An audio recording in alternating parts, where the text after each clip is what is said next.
नमस्कार मित्रांनो, माझं नाव अतुल खिरवडकर. मी गेली 40 वर्ष बँकिंग क्षेत्रामध्ये कार्यरत आहे आणि नागरी सहकारी बँका सक्षम राहाव्यात, त्यांनी चांगल्या पद्धतीने काम करावं, याच्याकरता नागरी सहकारी बँकांवर परिणाम करणारे जे वेगवेगळे विषय आहेत, त्या विषयांवरती मला काय वाटतं, माय व्ह्यूज अशा प्रकारची यूट्यूब सिरीज मी सुरू केलेली आहे. आपण देत असलेल्या प्रतिसादाबद्दल आपले मनःपूर्वक आभार.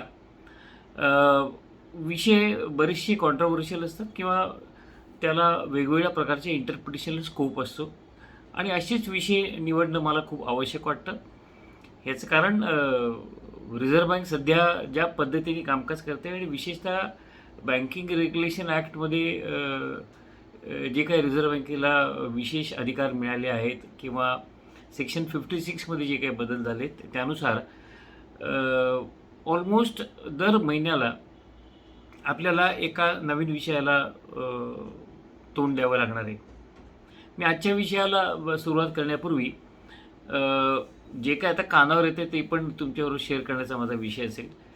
1-2 दिवसापूर्वी पेपरमध्ये अशी बातमी आली होती की केंद्रामध्ये जे सहकारिता मंत्रालय म्हणजे कॉर्पोरेशन डिपार्टमेंट जे सुरू झालेलं आहे, त्यांनी रिझर्व्ह बँकेशी चर्चा करून नागरी सहकारी बँकांचा गेली 17 वर्ष रखडलेला जो एक विषय आहे आणि ज्या विषयावरती सहकार भारती विशेष प्रयत्न करत होती, फेडरेशन्स आणि नॅफकम म्हणजे महाराष्ट्र फेडरेशन देखील त्याच्यावरती खूप प्रयत्न करत होती की तुम्ही आम्हाला नवीन सहकारी बँका स्थापन करू द्या. त्याचबरोबर ब्रँच लायसन्सिंग पॉलिसी जी गेली ऑलमोस्ट 16-17 वर्ष स्टँडस्टिलमध्ये आहे आणि त्याचे जे काही निकष आहेत त्या निकषामध्ये आत्ता कोविडमधनं बाहेर पडताना सहकारी बँकांच्या ग्रोथची आवश्यकता दिसते आहे.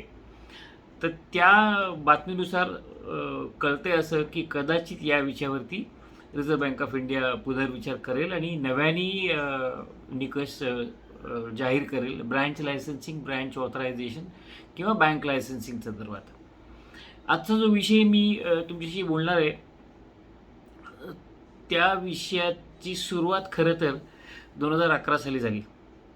म्हणजे बासेल 2 आणि बासेल 3मध्ये जो काही ट्रान्झिशनल फेज आली त्याच्यामध्ये रिस्क मॅनेजमेंटवरती भर संपूर्ण जगभर देण्यात यायला लागला आणि त्याच्यामध्ये क्रेडिट रिस्क आणि लिक्विडिटी रिस्क ह्या ज्या 2 रिस्क आहेत ह्या मेजरेबल आहेत. याचं क्वांटिफिकेशन सोपं होतं.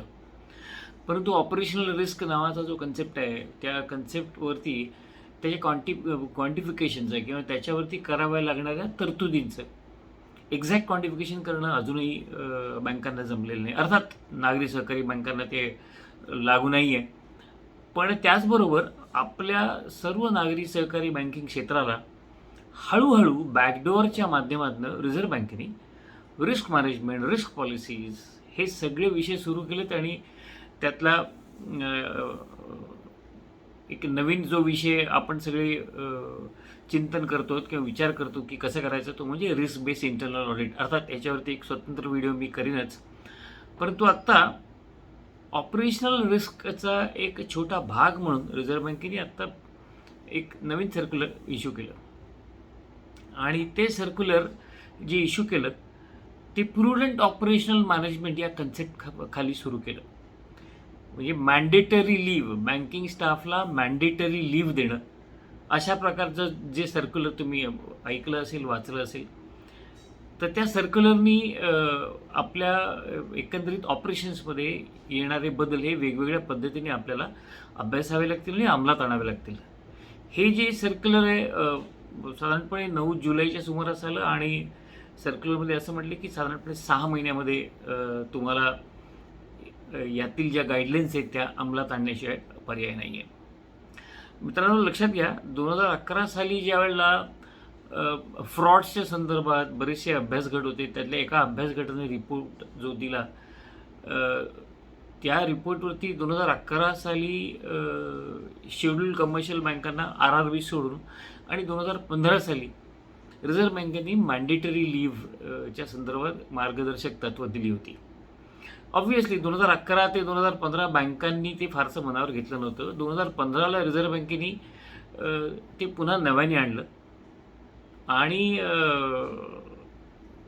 2015च्या गाईडलाईन्स आणि आत्ता 2021मध्ये दिलेल्या गाईडलाईन्स याच्यामध्ये फरक असा आहे की 2015च्या गाईडलाईन्समध्ये RRB आणि अर्बन कोऑपरेटिव्ह बँक्स नव्हत्या. आता 2021च्या गाईडलाईन्समध्ये आपण पण त्याच्यामध्ये कव्हर झालो, precisely because of the changes in BR act. As far as banking regulation act is concern, you are on par with all the other commercial banks in the country.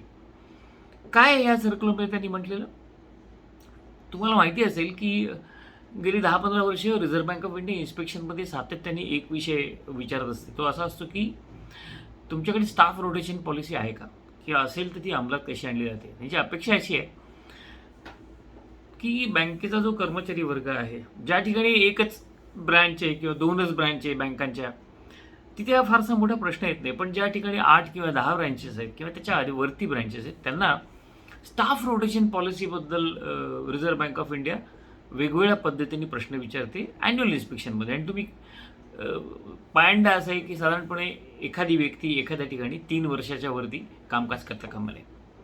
हे कशामुळे हा 3 वर्षाचा पिरियड किंवा हा विषय कशामुळे आला होता रोटेशन पॉलिसीमध्ये, तर आपण एक बघितलं असेल की नीरव मोदीच्या केसमध्ये पंजाब नॅशनल बँकेमध्ये जो फ्रॉड झाला, तिथे जी काम करणाऱ्या व्यक्ती होत्या त्या 7-8 वर्षे एकाच ठिकाणी काम करत होत्या. आणि 7-8 वर्षे एकाच ठिकाणी काम करत असल्यामुळे त्यांनी ते सगळं प्रकरण दाबून ठेवलं होतं. सायक्लिकल सगळा विषय तिकडे केला होता आणि त्यामुळे तिथपासून पुढे या स्टाफ रोटेशन आणि याच्याबद्दल विषय तिखट व्हायला लागला. आणि आता प्रुडंट ऑपरेशनल रिस्क मॅनेजमेंट ह्या अँगलमध्ये तुम्हाला मॅन्डेटरी लीव या त्या सेन्सिटिव्ह एरियामध्ये काम करत असलेल्या कर्मचाऱ्याला देणं आवश्यक आहे. आता ह्या लीववरती बरेचसे बातमीदार आहेत किंवा बरेचसे पत्रकार आहेत, त्यांनी पूर्णपणे वेगळ्या पद्धतीने हा विषय घेतला. म्हणजे तो विषय कसा घेतला की बँकांच्या कर्मचाऱ्याकरता खुशखबर, वर्षातनं किमान 10 दिवस रजा मिळणार वगैरे वगैरे वगैरे. म्हणजे विषयाचा खरं गाभा समजून न घेता बातमी देणं, त्याचं हे एक प्रतीक होतं. खरं तर ही खुशखबर नाही आहे. खुशखबर का नाही आहे हे माझ्या विवेचनामध्ये पुढे येणारच आहे. रिझर्व्ह बँक असं म्हणते की प्रत्येक बँकेनी staff mandatory leave policy structure करायला पाहिजे, डिझाईन करायला पाहिजे. आणि ती डिझाईन करत असताना त्यांनी आयडेंटिफाय करायला पाहिजे की त्यांच्याकडे सेन्सिटिव्ह एरियाज कुठले आहेत. 2015च्या सर्क्युलरमध्ये त्यांनी काही विषय कव्हर केले होते. ते असे होते, अर्थात ते आपल्याला लागून होते, ते म्हणजे treasury, currency chest management, risk modelling किंवा रिस्क मॉडेल वेटिंग, अशा प्रकारचे जे कमर्शियल बँकांमधले डिपार्टमेंट्स आहेत, त्या डिपार्टमेंटमध्ये काम करणारे जे कर्मचारी, अधिकारी, एक्झिक्युटिव्स कोणी असोत, त्या लोकांना तुम्ही 10 दिवसाची मॅन्डेटरी रजा द्या, अशा प्रकारचा आदेश किंवा अशा प्रकारच्या सूचना ह्या 2015 साली दिल्या होत्या. नागरी सहकारी बँका म्हटल्यानंतर आपल्याकडे रिस्क मॅनेजमेंट डिपार्टमेंट अजूनही आपल्या कुठल्या बँकांनी, एक मोठ्या काही बँका सोडल्या तर कोणी सेटअप केलेलं नाही. हा एक भाग. रिस्क मॉडेलिंग ह्या विषयाचा गंधच आपल्या बँकांना नाही, परंतु कालांतराने तो आपल्याला घ्यावा लागणार आहे की रिस्क मॉडेलिंग म्हणजे काय, किंवा आपल्याला रिस्क मॅनेजमेंट डिपार्टमेंट सेटअप टप्प्याटप्प्याने करावं लागणार आहे. ज्या फार छोट्या बँका आहेत, म्हणजे 400-500 कोटीच्या आतल्या आहेत, त्यांना कदाचित हे निकष किंवा निर्बंध लगेच येणार नाहीत. परंतु सिस्टमॅटिकली इम्पॉर्टंट बँक, ज्याला रिझर्व्ह बँक ऑफ इंडिया म्हणते की 1000 कोटीच्या वरती आहे, त्यांना कदाचित 1-2-4 महिन्यामध्ये अशा गाईडलाईन्स येऊ शकतात की तुमच्याकडे स्वतंत्र रिस्क मॅनेजमेंट डिपार्टमेंट हवं आणि ते डिपार्टमेंट तुम्हाला सेटअप करून त्याच्याच जोडीला तुम्हाला कंप्लायन्स डिपार्टमेंट सेटअप करा, असं सांगण्याचा विषय होण्याची शक्यता आहे. आत्ता जे मॅन्डेटरी लीवचा जो काही विषय रिझर्व्ह बँकेने केलेला आहे, त्याच्यातला मुख्य अर्थ समजून घ्या. जवळजवळ 37% फ्रॉड्समध्ये बँकांच्या कर्मचाऱ्यांचा हात असतो. हे जगभरातलं गणित आहे. म्हणजे हे जे काही 37%चं जे प्रमाण मी तुम्हाला सांगतोय, हे वेगवेगळ्या संस्थांनी केलेलं त्यातला सर्वात चांगला रिपोर्ट तुम्हाला जर का वेबसाईटवर बघायचा असेल तर global association of risk professionals, GARP ज्याला म्हणतात, त्यांनी काही रिपोर्ट्स पब्लिश केलेले आहेत फ्रॉड रिस्क मॅनेजमेंटवरती. आणि त्यातल्या काही रिपोर्टमध्ये असा त्यांचा जो सर्व्हे आणि स्टडी आला आहे त्याच्यात त्यांचं असं म्हणणं आहे की बँकांमधल्या होणाऱ्या फ्रॉडमध्ये 37% वाटा किंवा 37% हिस्सा किंवा 37% इन्व्हॉल्वमेंट हे बँकेच्या कर्मचाऱ्याची असते. तो कुठल्याही लेवलचा कर्मचारी असू शकतो. बँका ज्या वेळेला जनतेचे पैसे किंवा लोकांच्या पैशांवरती आधारित बँकिंगचा व्यवसाय करत असतात त्यावेळेला रिस्क एलिमिनेशन ही एक प्रोसेस आहे ती आपल्या सगळ्यांना करणं खूप गरजेचं असतं. उदाहरणार्थ बँकेमध्ये 100 कर्मचारी आहे, व्यवस्थापन म्हणून आपला सर्व 100 कर्मचाऱ्यांवरती विश्वास असतो. पण रिस्क प्रॅक्टिसेस हा जो विषय जिथे येतो तिथे विश्वास असून चालत नाही. विश्वासाच्या पलीकडे जाऊन तुम्हाला गोष्टी कराव्या लागतात आणि त्याच्यामध्ये तुम्हाला सरप्राईज एलिमेंट देणं हे आवश्यक असतं आणि त्या सरप्राईज एलिमेंटचा भाग त्यांनी या सर्कलमध्ये आणला आहे. त्यांचं असं म्हणणं आहे की बँकांमध्ये सेन्सिटिव्ह एरियामध्ये काम करत असलेल्या कर्मचाऱ्याला कुठल्याही प्रकारची पूर्वसूचना न देता 10 दिवस सिंगल ट्रँचमध्ये म्हणजे 10 दिवस सलग रजेवर कंपल्सरी पाठवायला पाहिजे. आता हे 10 दिवस जे आहेत ना हे 10 वर्किंग डेज आहेत, त्याच्यामध्ये येणारे हॉलिडेज तुम्हाला इग्नोर करायचे आहेत. आणि त्या सेन्सिटिव्ह एरियामध्ये काम करत असलेल्या व्यक्तीला तुम्ही ज्यावेळेला 10 दिवस रजेवर पाठवता त्यावेळेला सर्क्युलरमध्ये एक थोडंसं कॉन्ट्रडिक्शन आहे असं मला वाटतं की त्याला फिजिकली किंवा व्हर्च्युअली तो ज्या एरियात काम करतो त्या कामाचा ॲक्सेस त्याला नसला पाहिजे, परंतु त्याला ईमेलचा ॲक्सेस उपलब्ध करून दिला आहे. आता तुम्ही 10 दिवस त्याला कंपल्सरी रजा घ्यायला लावणार म्हटल्यानंतर रिझर्व्ह बँकेच्या सर्क्युलरमध्ये ऑब्व्हियसली त्या रजेचा खर्च कोणी उचलायचा ह्याच्याबद्दल काही उल्लेख नाही आहे. तुम्ही जर का काही प्रायव्हेट बँकांच्या या मॅन्डेटरी लिव्हच्या पॉलिसीज जर का बघितल्यात तर त्यांना हे गेली 8-10 वर्ष हा प्रकार चालू असल्यामुळे त्यांनी 2 गोष्टी केलेल्या आहेत. एक असं आहे की त्यांचं जे CTC आहे, कॉस्ट टू कंपनी, म्हणजे ज्याला सॅलरी पॅकेज म्हणतो, त्या पॅकेजमध्ये अशा 10 दिवसाच्या सॅलरीची जी कॉस्ट आहे ती फॅक्टर केली आहे. ह्याचा अर्थ असा की जी 10 दिवसाची रजा होते ती त्या कर्मचाऱ्याच्या रजेच्या खात्याला डेबिट पडते. नागरी सहकारी बँकांचं तसं नाही आहे. आणि नागरी सहकारी बँकांच्या बाबतीमध्ये आपण तुटपुंज्या कर्मचाऱ्यांबरोबर ज्यावेळेला काम करत असतो त्यावेळेला आपण नॉर्मली कर्मचाऱ्याला व्हर्च्युअली 24 तास काम कर बाबा, तू 8 दिवस काम कर, रजा घेऊच नकोस आणि आजारी पडूच नकोस, अशा परिस्थितीमध्ये आपण काम करत असतो. आणि मग अशा वेळेला 10 दिवस त्या कर्मचाऱ्याला आपण रजेवर जर का पाठवणार असू तर कसं पाठवणार आहोत? बहुतेक सर्व बँकांमध्ये रजांच्या बाबतीमध्ये पंचवार्षिक करारामध्ये वेगवेगळं नियोजन केलेलं असतं. कदाचित इथून पुढे ज्यावेळेला तुम्ही वेज निगोशिएशन करणार आहात त्यावेळेला मॅन्डेटरी लिव्हचा जो कन्सेप्ट आहे तो तुम्हाला फॅक्टर करावा लागेल वेज निगोशिएशनमध्ये. हे मी भविष्यातलं सांगतोय. आत्ता काय करायचं हा प्रश्न आहे. मला जे दिसतंय ते आत्ता असं दिसतंय की आत्ता या मॅन्डेटरी तुम्ही एकदा लिस्ट केली की माझ्याकडे हे एरियात सेन्सिटिव्ह आहेत, ह्याच्यामध्ये मला सेन्सिटिव्हिटी कुठली वाटते, मला बिहेवियरल सेन्सिटिव्ह वाटते, मला फायनान्शियल सेन्सिटिव्हिटी दिसते आहे, मला फ्रॉड होण्याची शक्यता या 2-5 एरियांमध्ये दिसते आहे आणि त्यामुळे मला ह्या एरियात काम करणारा कर्मचारी, अधिकारी, एक्झिक्युटिव्ह जो कोणी आहे त्याला मला 10 दिवस रजेवर पाठवायला पाहिजे. आणि त्याला मला ज्यावेळेला 10 दिवस रजेवर पाठवायला पाहिजे तेव्हा आयडियली विषय दिसतो असा की सरप्राईज एलिमेंट आहे आणि 10 दिवस रजेवर तर पाठवायचंच आहे कुठल्याही परिस्थितीमध्ये. मग त्याची इथे त्या कर्मचाऱ्याला मला रजा देता येत नाही, मी त्याला रजा देऊ शकत नाही. याचं कारणच आहे की माझ्याकडे ऑलवेज शॉर्टेज ऑफ स्टाफ हा विषय जर का असतो आणि तरी मला हे 10 दिवसाचं पालन करायचं आहे, त्याची कॉस्ट बँकेनी बेअर करण्याशिवाय पर्याय नाही. अनेक बँका वेगवेगळ्या पद्धतीने विचार करतात की आम्ही त्या कर्मचाऱ्याला 10 दिवस रजा घ्यायला लावू. मुद्दा असा आहे की तुम्ही सरप्राईज अचानक जाऊन सांगणार आहात त्याला आणि अचानक जाऊन सांगणार की उद्यापासून 10 वर्किंग डेज तू यायचं नाही आहेस. तो ना तर आजारी आहे, तो ना तर टूरला जाऊ शकतो, तो ना तर गावी जाऊ शकतो, कारण तुम्ही सरप्राईज एलिमेंट आणला आहे. त्याला 10 दिवस कंपल्सरी घरी बसायचं आहे. तो सेन्सिटिव्ह एरियामध्ये काम करतो, हा त्याचा दोष होणार नाही आहे. तुम्हाला बँक म्हणून त्याचा कंप्लायन्स करणं आवश्यक आहे आणि बँक म्हणून कंप्लायन्स ज्यावेळेला करणं आवश्यक आहे. मला स्वतःला असं वाटतं की त्या 10 दिवसांचा जी काही कॉस्ट आहे ती त्याच्या वैयक्तिक रजेच्या खात्यावरती डेबिट नाही पडली पाहिजे. त्याची कॉस्ट ही बँकेने बेअर करायला पाहिजे. मुद्दा लक्षात घ्या, तुम्ही एकदा रिस्क एरियाज आयडेंटिफाय केलेत किंवा सेन्सिटिव्ह एरियाज आयडेंटिफाय केले, छोटी बँक जर का असेल तर तुम्हाला अशा 2 किंवा 3 किंवा 4 व्यक्तींच्या पलीकडे तो आकडा जाणार नाही. मोठी बँक असेल तर 15 किंवा 20 किंवा 25 याच्या पलीकडे जाणार नाही.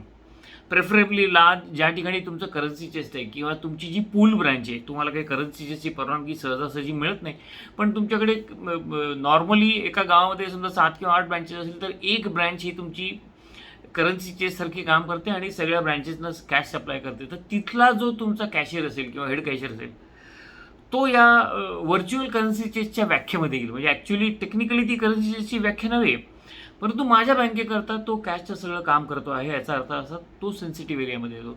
तुमचा जो डीलर असेल, जो ट्रेजरीचं बाईंग अँड सेलिंग करतो, ती सेन्सिटिव्ह पोझिशन त्यांनी ऑलरेडी गायडन्समध्ये घेतलेली आहे. याच्या व्यतिरिक्त तुम्हाला काही सेन्सिटिव्ह एरियाज वाटू शकतात की जे तुम्हाला प्लग करायला पाहिजे, तर तिथल्या कर्मचाऱ्यांना तुम्हाला 10 दिवसाचं मॅन्डेटरी लीव्ह ही देणं हे तुम्हाला क्रमप्राप्त होणार आहे. याचा दुसरा अर्थ मला दिसतो असं की बँका कमीत कमी सेन्सिटिव्ह एरियाज आयडेंटिफाय करतील. तसं करू नका. याचं कारण असं आहे की जे सेन्सिटिव्ह एरिया आहेत ते आहेतच, मग खर्च माझ्या बँकेला पडणार आहे म्हणून मी कमीत कमी पोझिशन्स काढू, असं जर का केलं तर तुमची ही जी काही पॉलिसी तुम्हाला करायला रिझर्व्ह बँकेने सांगितलेली आहे ती policy reserve bank of India review करणार आहे, आज नाही तर उद्या. आणि मग तुम्ही ते प्रॉपरली जर काही एरियाज कव्हर करत नसतील तर तुमच्या बँकेवरती ताशेरे येतील आणि इम्प्लिमेंटेशन तुम्ही डिफेक्टिव्ह केलं ह्याच्यावरती वेगळं दोषारोपण तुमच्यावरती होऊ शकतं. तर तसा विषय करू नका. रेग्युलरली आयडेंटिफाय करा, this is a cost for doing a banking business and that cost has to be provided for. आणि नुसतं 10 दिवस रजेवर पाठवून त्या सर्कलमध्ये काय करायला पाहिजे हे कुठे सांगितलेलं नाही आहे. असं धरून चला की एखादा तुमचा कॅशियर आहे, मोठ्या ब्रँडचा कॅशियर आहे, त्याला तुम्ही सडनली 10 दिवस कॅशवर जायला सांगताय. हे सांगणार आहात कसं? त्याला तर कल्पना द्यायची नाही आहे. ऑब्व्हियसली ज्या वेळेला तुम्ही ठरवत आहात की ही व्यक्ती माझी सेन्सिटिव्ह एरियामध्ये आयडेंटिफाईड आहे किंवा ही पोझिशन माझी सेन्सिटिव्ह एरियामध्ये आयडेंटिफाईड आहे, त्या पोझिशनवरती मध्ये काम करणारा कर्मचारी असो, अधिकारी असो किंवा एक्झिक्युटिव्ह असो, कोणी असो, त्याला तुम्ही 10 दिवसाचा पिरियड सांगताना संध्याकाळी त्याला सांगायला पाहिजे की उद्यापासून 10 दिवस तू मॅन्डेटरी लीव्हवरती आहेस. चार्ज घेण्याचा प्रश्न नाही आहे, त्याच्या डिपार्टमेंटचा चार्ज घेण्याचा प्रश्न नाही आहे, कारण तुम्ही त्याला सरप्राईज लीव्हवर पाठवताय. त्याचं कारणच असं आहे की you want to investigate what he has been doing. त्यांनी त्याच्या कामकाजाच्या पद्धतीमध्ये मी इन्क्लुडिंग त्याचं जे ड्रॉवर आहे ते ॲज इज व्हेरीज बेसिसवर तुम्हाला तपासता आलं पाहिजे, खंगळून काढता आलं पाहिजे. तो ज्या ज्या एरियामध्ये काम करतो, ज्या ज्या ठिकाणी तुमच्या सिस्टीमला टच करतो, ज्या ज्या ठिकाणी त्याच्या पासवर्ड युटिलायझेशनने त्यांनी काही ट्रान्झॅक्शन्स केले असतात ते इंडिपेंडेंटली बघणं. आणि आपल्याला काही दिसतंय का की हा तिथे काही भानगडी करतोय का? विश्वासू माणूस आहे, अनेक वर्ष बँकेत काम करतो, पूर्णपणे विश्वासू आहे. पण तुमच्या पॉलिसीमध्ये त्या 10 दिवसामध्ये तुम्ही त्या सेन्सिटिव्ह एरियामध्ये काम करत असलेल्या माणसाला रिझर्व्ह पाठवलं तर काय करायचं ह्याचा ॲक्शन प्लॅन ठरला पाहिजे. म्हणजे तुम्ही उदाहरणार्थ एखाद्या कॅशियरला तुम्ही जायला सांगता, त्याच्या जागी ऑब्व्हियसली तुम्हाला दुसरा कॅशियर द्यायला लागेल. आणि दुसरा कॅशियर देत असताना हा जो दुसरा कॅशियर तिथे 10 दिवस काम करणार आहे त्याला स्पेसिफिक असाइनमेंट द्यायला लागेल की बाबा तुला 10 दिवसात ह्यांनी काय काय उद्योग केले आहेत, मे बी महिन्याभराची किंवा 4 महिन्याची किंवा 6 महिन्याची, हे शोधून काढा.